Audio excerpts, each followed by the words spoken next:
Good morning. Welcome again to Morning Devotions, and thank you so much for our time together. You say, Pastor, where are you? Well, for most of my life, I've written my sermons and read my Bible on a little red pillow that I don't know where it came from, but I've been using it since January in 1980. Just a little red pillow, and I turn it around in front of a bench or turn it around in front of my chair, and there I would, on my knees, write my sermons and read my Bible.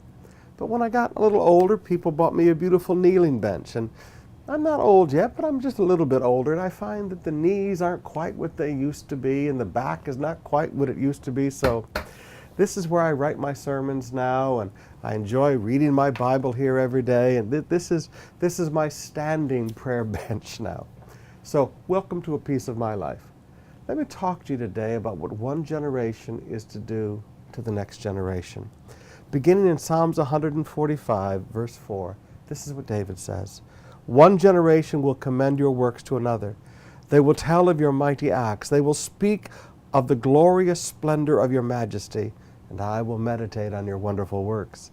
They will tell of the power of your awesome works, and I will proclaim the greatness of your deeds. They will celebrate your abundant goodness and joyfully sing of your righteousness. Now this is what we are to do, one generation to another. Grandparents, the greatest thing that you can do for your grandchildren is to not pass on a financial heritage, is to pass on a spiritual heritage.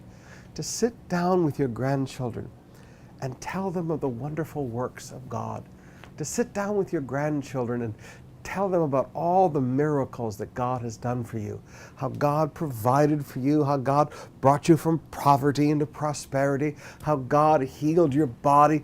Tell them about all the miracles and sit there in front of those grandchildren and sing, celebrate the abundant goodness of God, and joyfully sing of His righteousness. Now this is what we are to do. There's no sadness in our hearts. We joyfully sing of His righteousness, and we joyfully sing our praises of who He is. Grandparents, greatest thing you can do with that younger generation is tell them the stories of the miracles. Tell them of the great works of God. We have a whole new generation growing up today that even in our own beloved Philippines don't believe in miracles. They don't believe in the moving and the power of the Holy Spirit. Or they've heard about it, but they've never seen it. My daughter went to Bible school, and in her first class in Bible school, they asked how many students had seen a miracle, and only Shasha and a couple of other girls had ever seen a miracle.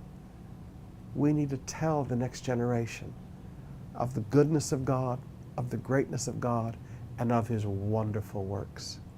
Now, I'm going to look forward to seeing you. We've got the great children's musical all this weekend. We'll look forward to seeing you in the services today and tomorrow.